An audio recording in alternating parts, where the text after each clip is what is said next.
Hello everyone, this is King Retro. Welcome back to my latest weekly update news video of January 16th, 2025. And while I'm going to directly make videos on this in the near future on these topics, let me just generally discuss these to you in this video amongst every other topic that I've come across in the past week that's Rockstar or GTA related. But first things first, in case you want to check out my latest weekly update video of Rockstar's GTA Online's weekly update, you can find the link of that in the description below. And for those who wants to check me out on Twitch and leave a follow for when I do stream anytime sooner or later on Twitch, you can find the link of my Twitch in the description below as well.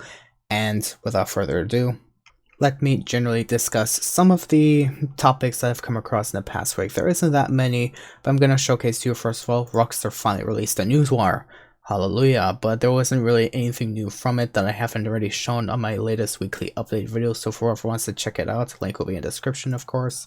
But anyways, going into some Twitter news, here is just a fun image that I want to showcase to you of someone making a roleplay that's used the new card that was added into GTA Online last week in reference to the Fast and the Furious scene. Digital Foundry has announced decades after its initial launch, quite literally decades, about over 2 decades in fact, just 2 decades and like a few years later, Grand Theft Auto 3 has finally been ported to Sega Dreamcast and the results are phenomenal. Someone took a look at this game, stacking it up against the original PS2 version, and they did a good job. Look at the difference. Wow. The Sega Dreamcast is like 7 seconds faster than the original. Look at that. I'm joking. I don't know. I'm just looking at the time in the game that was stated. Anyways, yeah, that was a thing of this week. Here's some terrible news that I've come across, especially later on in the later days of last week. There was a Liberty City preservation project that released after 12 people spent 6 years on developing this and released this just on Christmas Day. On December 25th rather, 2024, and just about 2 weeks later, Rockstar and Take-Two, for the obvious reasons, have taken this down.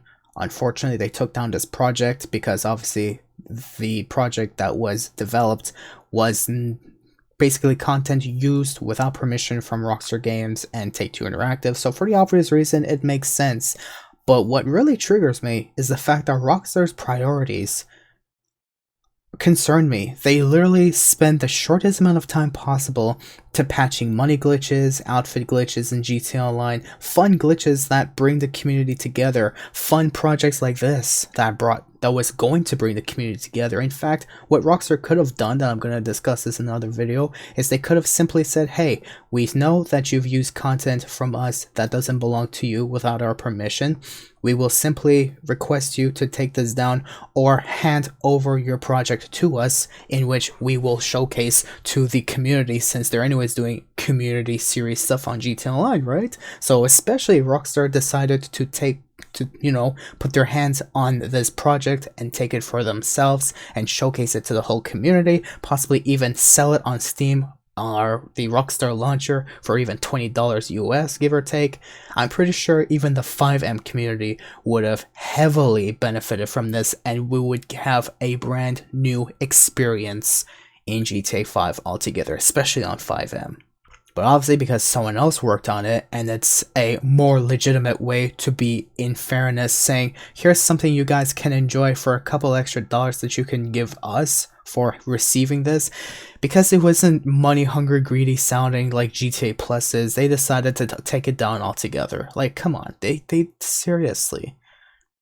They literally took it down within 2 weeks of it release, and guess what? We still have modders in GTA Online for over 10 years, and Rockstar Take-Two is still not doing anything about that, despite basically having a mod menu using their game to basically cheat in it. But their priorities are so fucking ass backwards. Whatever is fun, they take down within like weeks, but anything else that literally is making us get driven away from their stuff, yeah, let's keep it in. They're definitely gonna want to drive back for it, or whatever the fuck. I don't get their logic. I'm trying to understand it, and I can't get it.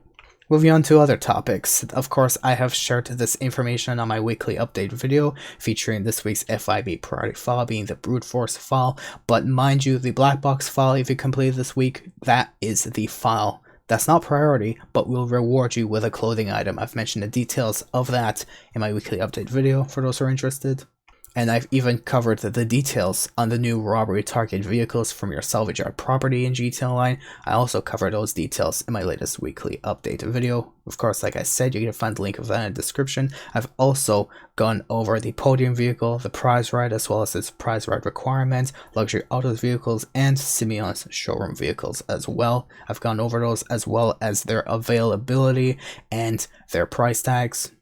But generally this week, there wasn't really much that for me to go over. There wasn't really much that has happened this past week.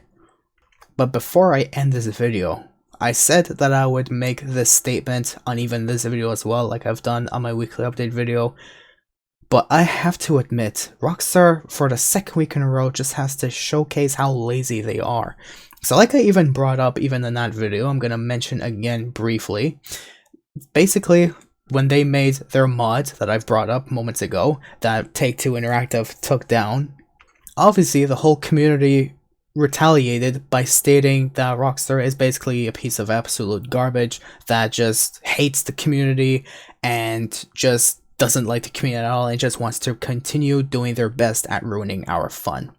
So in retaliation, what Rockstar did this week for the weekly update was, oh yeah, you guys think we're not fun? Well, here you go. Let's make a weekly update that really proves that we're not fun. And they have a weekly update that just shows 2 things on double money and a free clothing item. There's nothing to do this week that would benefit you other than payphone hits.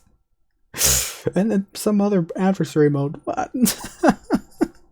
And I even mentioned this remark where I said literally this weekly update's rewards are so terrible when I took a quick glance at it before I went to sleep, that when I went to sleep, I actually had a freaking dream that showed hours later Rockstar understood our retaliation and felt bad and actually said, we're sorry guys, we're going to provide to you a GTA Online community challenge where the whole community has to score an overall amount of $10 billion from January 16th up until July 16th, which is the Wednesday of that week of July, in which we have to basically get that money through new mod community bounty hunting missions, which by the way don't exist. Jeanette's bail office is the only thing that exists, so obviously that was kind of off. And we could also perform Simeon's repo missions to accrue money towards this challenge, in which they didn't yet announce a reward, and I was waiting for it, but obviously they didn't give anything new. But at least they would have given us something interesting to do starting this week. But obviously that was a dream. In the back of my mind, I still have hope for Rockstar. But at the same time, this is the future of Rockstar that they're going to even carry into when they're developing GTA 7, if they ever have a GTA 6 online. And that worries me. I don't know if you see it yet, but if Rockstar is comfortable doing what they're doing, we might even see GTA 7 20 years after GTA 6's release. I'm scared about that. I don't know how you guys feel, but that's my predictions. I'm worried. Anyways, that's all I really have to showcase to you. I'm going to make separate videos on these topics that I have shown to you right now, as best as I could in the shortest manner possible, in the shortest manner of time possible, in separate videos every day. But as far as I'm concerned, that's really all the news I have to showcase to you this week. So I hope you guys did enjoy this and or found this informative in any way, shape possible. And if you did, you wish to stay tuned for more content like this or my weekly update video every Thursday evening, do leave a like, subscribe, or you can even go the extra mile, share this with your friends, or leave a comment what you liked or disliked about the information you've received. And of course, thank you for watching. Have a good day, be safe, and I do not blame you if you decide to skip on GTA Online this week, because there's basically nothing to do other than payphone hits.